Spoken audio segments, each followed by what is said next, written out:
So the other thing I like is the difference in electric types in this matchup. So Joe opting for Regieleki, who is the fastest Pokemon in the format, can go for Volt Switch, something into the back. Obviously has access to Electro Web to lower the speed on the other end. So say something like the Lunala or you know, Thundurus that might be faster than Yveltal. If you can Electro Web, you can then make Yveltal faster. Compared to Aaron's end with the Thundurus, the other side, Incineroar is there, and Thundurus has Defiant. So Thundurus is really on the team to say, if you wanna bring Incineroar, who's the most popular Pokemon, you know, in the format, you're gonna pay for it. And so it's really a deterrent to lowering the attacks on Aaron's physical attackers like the Groudon in this matchup.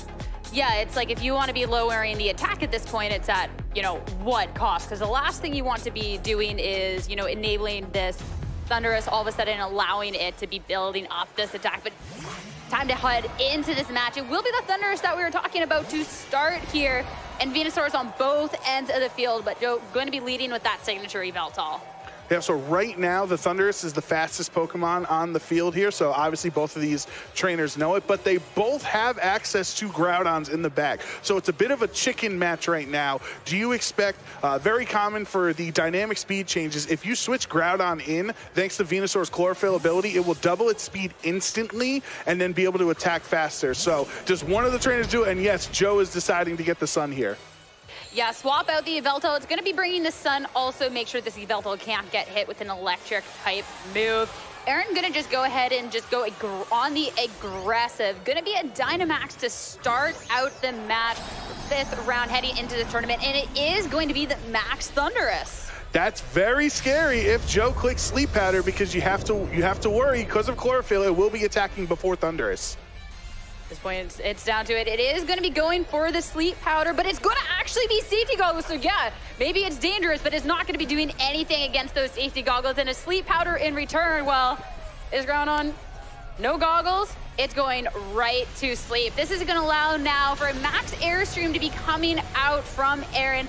That's going to be getting a lot of damage onto this Venusaur. It does hold on thanks to this Focus Sash. It is also going to be building up the speed on Aaron's side of the field. Safety Goggles revealed on the Thundurus is great for Aaron here. It looks like Groudon forgot his goggles at home, so he will be forced to stay asleep this turn, which is actually huge, because that first turn of sleep is mandatory, and he just switched in, so he hasn't even gotten a chance to attack yet. You do have the Sun up, so you hope that your Venusaur can potentially win the speed tie if you are Joe, but now that you're down to 1 HP, you can just, you know, you can't Sleep Powder again, so do you want to save Venusaur for later and pivot into something else? Or is it somewhat of a hindrance to your team right now because you can't Sleep Powder either of the things on the field? I love the Safety Goggles because this is definitely a meta call, because a lot of other times on Thundurus you can run something like Life Orb or something more offensive to give you some damage, but instead you're going to stop those Safety Goggles. Wait a second though, it's going to be Joseph going for a Dynamax of own. We just saw this Groudon going to sleep, so maybe making sure that, you know, it's not going to be taking too much damage from an attack. This first turn of Dynamax is going to be essentially useless besides, you know, the double HP at that point. Very interesting choice here. Instead, though, the Venusaur is just looking to finish off the opposing Venusaur on Joseph's end. So that is going to be going down. No Sleep Powders available from here on out. Max Darkness to be hitting into the ground on. Going to be doing very minimal damage at this point. But I think now one of the biggest things that we're looking on Joseph's side, we know that was the first turn of sleep. Now at what point is this going to be waking up? Because, you know, it could be 2 turns, it could be 3. It might just sleep the whole max. Also, to note, turn 1, Joe's Venusaur went first, and turn 2, Aaron's Venusaur attacked first. So that is confirmed that it's a speed tie. So it's important information for both these trainers to know throughout the rest of this set, is that they don't necessarily have the speed advantage. The Dynamax seems, you know, it seems confusing at first, but Joe really just wants to preserve the Groudon as much as possible. And so when you get that boost, that double HP stat when you Dynamax, that was more important than preserving the Dynamax later, because that Max Darkness did not do too much damage. He does have a special defense drop, which would mean a grass attack from Venusaur would actually be a lot stronger into the Groudon now. Yeah, and first turn, it was all about the Sludge Bomb into the Venusaur. This time is going to be that Leaf Storm, and that is going to be dealing a hefty amount of damage. Looking for more damage, though, Max Lightning coming out into the Yveltal. Did go for the Protect, so it's going to get a nice amount of damage on it. But that's all it's going to be good for at this point. It's interesting, though. is going to set the electric terrain, but of course that's not going to be affecting this Yveltal. So Venusaur still has a path to be trying to put that to bed. And what the Protector on Yveltal shows is this is not Assault Vest. So the Assault Vest is likely somewhere else on Joe's team. A lot of times we've actually seen, we actually saw Joe run Assault Vest Groudon in Salt Lake City. So it wouldn't be a out of the realm of possibility that that's where the AV is held. Yveltal now has another held item that Aaron has to figure out. So is it, black glasses to increase its damage on dark type moves? Is it something completely off the wall that you're not prepared for? With Aaron in such a strong position right now, a 4-3 lead, and Joe's Dynamax Pokemon is asleep, this might be, the rest of this game might just be trying to fish out information just to try to learn what Yveltal's held item is, who Joe's fourth Pokemon is in the back in this potential matchup. That might be Aaron's priority, on top of course winning game one. You're talking about just the Pokemon lead, but Aaron hasn't even taken damage at this point either. Venusaur going to go for the swap out and bring the Incineroar in. That will get the Intimidate onto this Groudon that is sleeping. Not the only one with the pivots, though. It is going to be an Incineroar in response. Sure, it'll be the Intimidate onto the opposing Incineroar, but what we're looking at is the fact that it will be activating this Defiant, and if this Groudon doesn't wake up, this is going to get even worse of a situation than it already is. Yeah, that Wild Charge will be pretty strong. So as we talked about, Defiant raising the attack of the Thundurus instead of lowering it, that is punishing the Incineroar for that switch in. In return, though, it will be the Master Fall. It is going to be a Wake Up, and that is going to be a super effective hit. Sure, it brings the Sandstorm, but it's also going to be taking this Thundurus out. So it got its one supercharged attack, but then it's going to be eliminated from the field and even out this Pokemon count. And now for the rest of this game, so the drought was going to end at the end of next turn. So now if Aaron did bring Groudon as his fourth Pokemon in this matchup, he does have the availability to reset the sun on the field eventually to make his Venusaur very fast. He switched it out on the previous turn so that he could reset from the special attack drops on the Leaf Storm onto the Venusaur.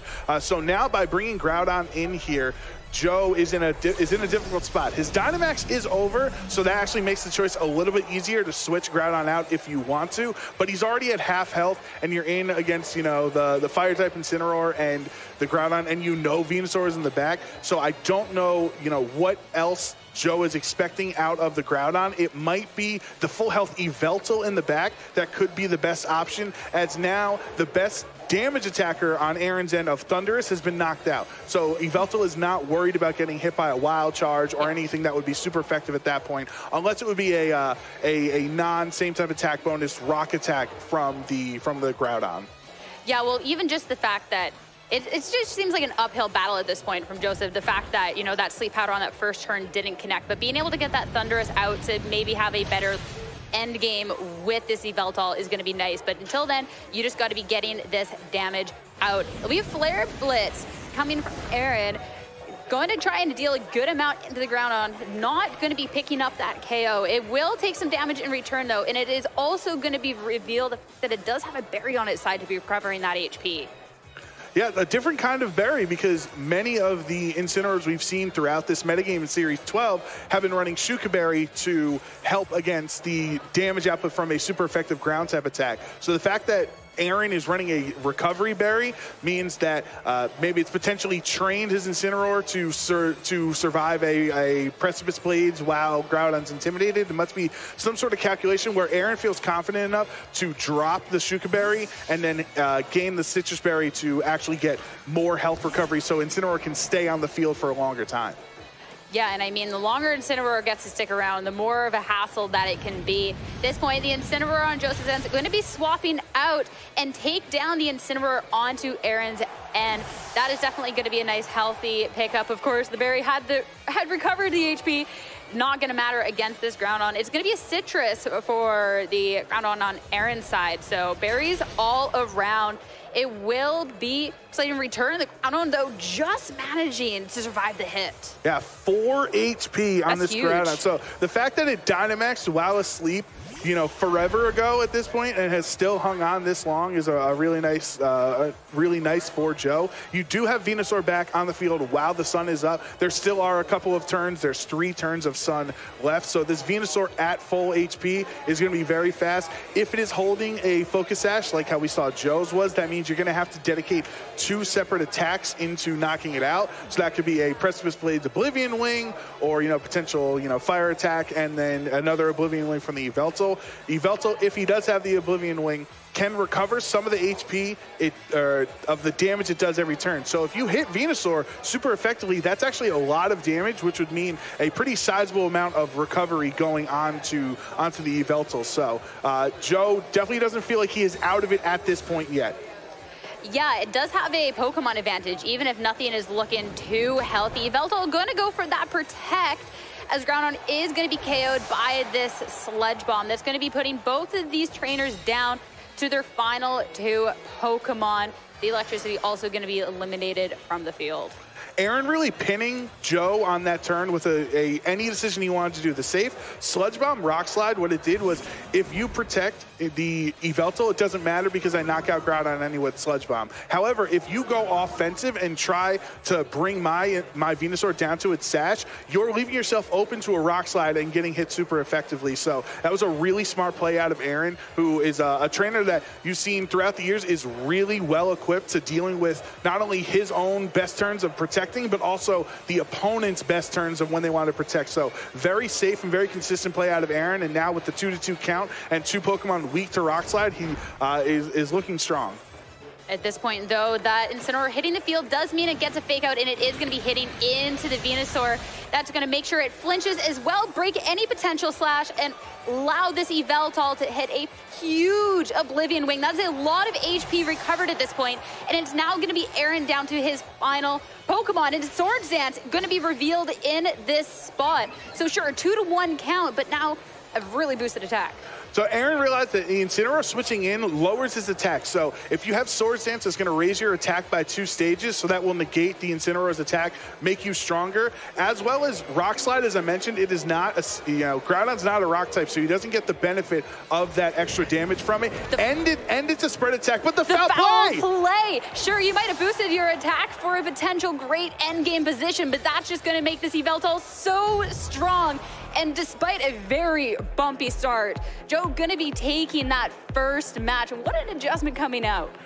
Groudon sleptwalked through his Dynamax turns and still won the game. That's actually crazy. It looked like Joe was kind of waiting for that 4th attack reveal, or the 4th move reveal on Groudon on Aaron's end, because once he saw the Swords Dance, you now know you have the foul play, which does damage based off of your target's attack stat. So not off of Yveltal's, instead off of the Groudon's. So with the Swords Dance, it actually made it even stronger. And like we mentioned in the middle of that match, it wasn't over because once Thundurus went down, the Aaron did not have a reliable source of damage to stop Yveltal from knocking out Venusaur, and also from, you know, enduring a hit from a Rock Slide. So that might be Aaron's adjustment here in this game. Is the Thundurus actually was very solid for him. Those first 3 turns, very effective. Had the Max Darkness, had the knockout with Wild Charge. It was solid, but once it went down, the Yveltal had free reign over the battlefield. So what can Aaron adjust in this matchup? It doesn't look like it's Lunala, because the Yveltal Incineroar is pretty much Lunala's worst nightmare. So is there anything that Aaron can do here? You can rely on Sleep Powder because you know you have safety goggles where Groudon doesn't, but you're going to need some strong adjustments. I think what's really interesting too, going back, because there was a turn where the Venusaur went for the Sludge Bomb to KO the Groudon that had 4 HP at that point. And you were talking about how, you know, Aaron had put Joe in like this weird pin to where something was going to get KO'd. But then thinking back to it too, the Groudon getting KO'd at that moment while the Yveltal protected allowed this Incineroar to come in for free to then get that Fake Out to make sure this Venusaur couldn't be doing anything else, any more shenanigans, to allow him to then take care of all these threats just one at a time. So we were talking about how Aaron was able to put this pressure on, put Joe in a weird situation, but it was almost like playing into his own hands at that point too, because that just allowed him the perfect end game game to take these Pokemon down one by one. That's a great point, because sometimes it is actually beneficial for your opponent to knock out your Pokemon. And then at that point, with a 4 HP Groudon just barely hanging on, who had not been too effective throughout that match, that turn, if the Swords Dance came out on that turn, maybe instead of the knockout, you get the attack boost earlier on. So that might be something in retrospect Aaron might want to look into. But he didn't have access to all the information.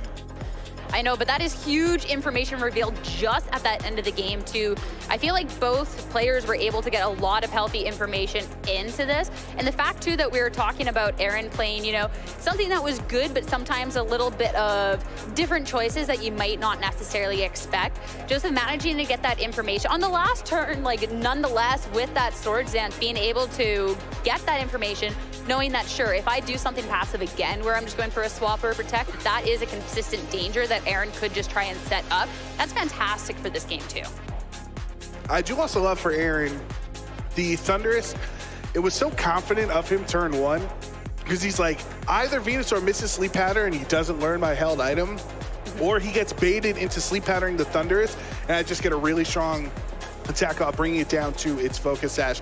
So I do think that the Thundurus is really important to the keys to success for Aaron, maybe preserving it in the later in the back, having one of those cheeky turns where you switch in before Incineroar does and you get the free Defiant boost. Like, just because Thundurus and Incineroar are not on the field on turn one does not mean they might not interact. Yeah, interesting adjustments coming out from both players. We saw that Thundurus from Aaron the first time around, but instead maybe preserving it, maybe not bringing it, is going to be leading with the Groudon instead. But Regieleki, who didn't make an appearance the first time around, going to be joining the battle. Yep, so Joe deciding that obviously Regieleki, who, as we mentioned in the team preview, is incredibly fast, faster than Thundurus, even if it was here, is able to put out a lot of pressure. The only thing you have to worry about now that the Drought is on the field this turn is Aaron has shown Sleep Powder. So depending on how the Regieleki is trained, because Venusaur is not typically fast, you invest fully in speed, but then when it's doubled, usually it's faster than most things. If the Regieleki is fully invested in speed, it might not work out. It's not going to matter at this point. Sure, the Venusaur is going to be faster, but that is a huge Sleep Powder miss coming out, and that's going to leave the door wide open from this Electro Web. Of course, not doing anything to the ground, but it's the Venusaur that is going to be slowed in attack, and that is huge considering its ability makes it want to go fast. A huge foul play as well, hitting into this ground slot. Sure, we'll get a bit of health back with that berry, bring it just up of half.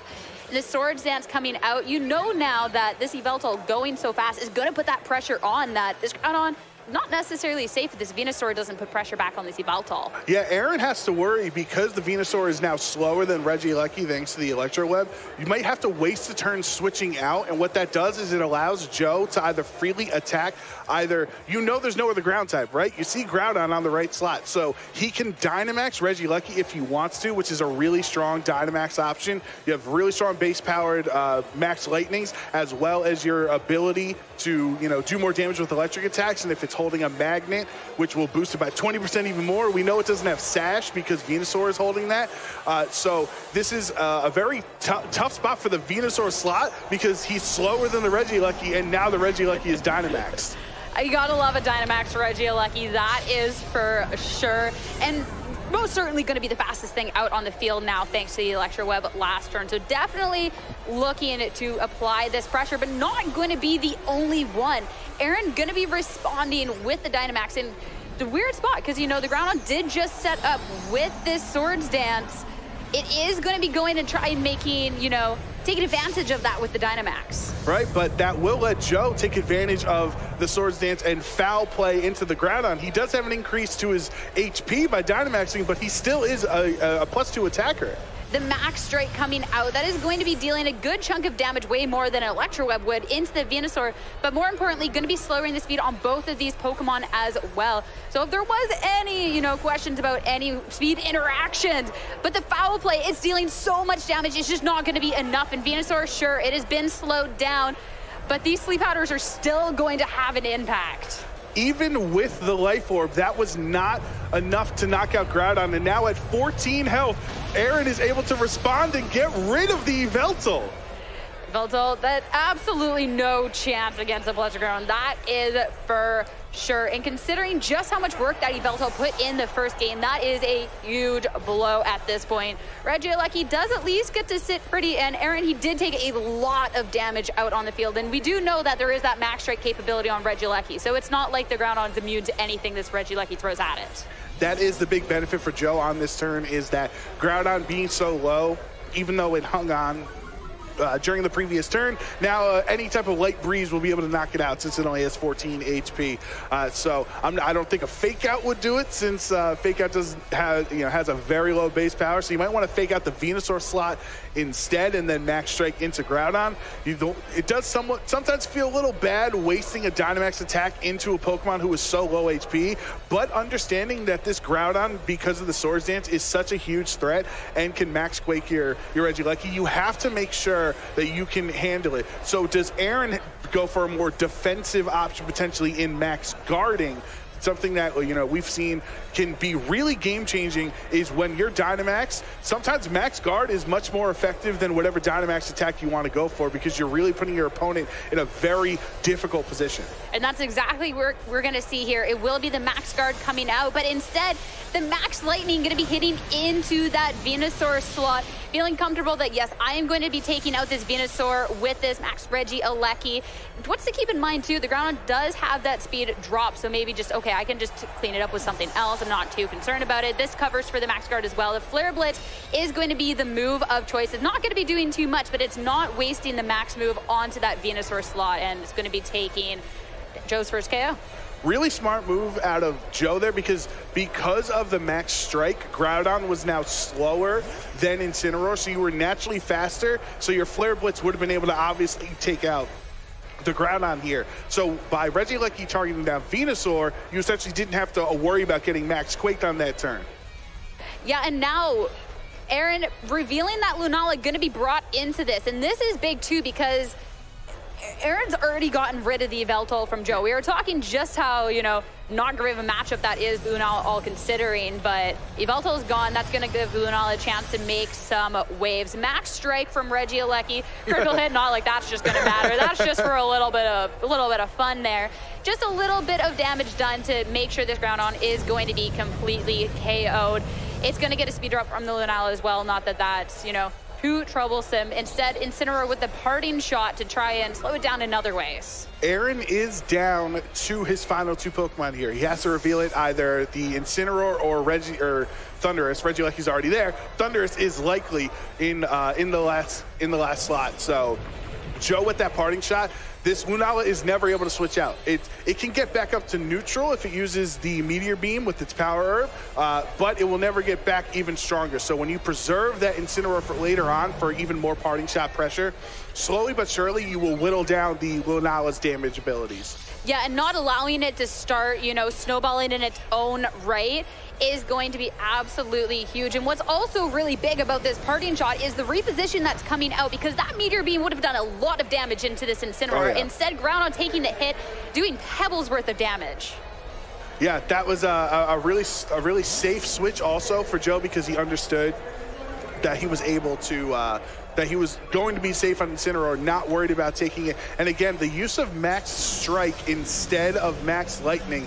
You can't physically target the Lunala with max strike because it's a ghost type. Yeah. So instead, Joe opted for the 14 HP Groudon, which you knew obviously is going to knock out and to lower the speed on the Lunala there. So it was kind of like a double-served reasoning to click max strike there. Yeah. Kept Incineroar safe, switched in Groudon. Now Groudon's very healthy. And Lunala has wasted its big move. It can't click Meteor Beam again because it's now a two-turn attack because of the power being consumed. It technically could. It's just not really ideal at this point. If you really wanted to go that way. But it's a really tricky position that Joe has Aaron in now, because Aaron, down to the last two Pokemon, does have Incineroar on the field for a fake out pressure, but look at the Groudon's health. Look at the Regieleki. There is now Incineroar in the back as well that can be swapping in to lower that Groudon.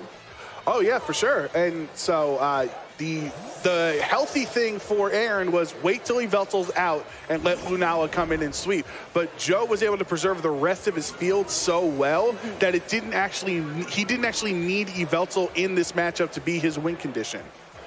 Not at all. It will be a fake out from the opponent Incineroar, and Joe bringing his own Incineroar in. A Trick Room is going to be revealed coming out. So that speed drop that we were talking about earlier, actually just going to be more of a benefit than anything. And a late game Trick Room can sometimes be the difference. It can be, and a Moongeist Beam from the Lunala, now that it is slow, can be pretty strong. But the issue is once you attack, let's say into the Regieleki slot, you're now sitting wide open for Incineroar to hit you with a Dark Attack that you are 4 times weak to. Yeah, and that is going to be enough to be taking out the KO on that Regieleki. No issue whatsoever.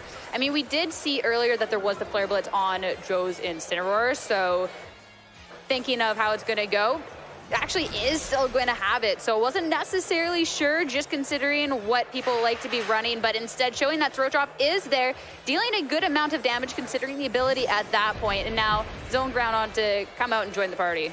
Yeah, if Throat Chop did that much at -1 and with Shadow Shield intact, you can imagine how strong it'll be once the Shadow Shield is broken now and actually hitting Lunala for all of its 4 times super effective damage. The other thing you have to worry about is the Groudon, who is still relatively healthy, clicking Precipice Blades or whatever attack it wants to go for, maybe even a fire attack while the sun is up. Eventually that Lunala will be whittled down enough so that it wouldn't be able to handle the Incineroar. And another Moongeist Beam dealing honestly just not nearly enough damage at this point too. It needs to be dealing so much more to be making that impact. Flare Blitz will get a good amount, but it's not going to be enough to be cleaning up that KO, and that would have been crucial at this point, especially Throat Chop. We saw how much damage it did before. It is going to be taking that Lunala out, and now 2-1 with Joseph still being able to go for a big Precipice Blades. That is going to be a clean KO over onto this Incineroar, and it's a great match, but Joe's going to be taking it in at 2-0. That is an impressive 2-0 considering the caliber of both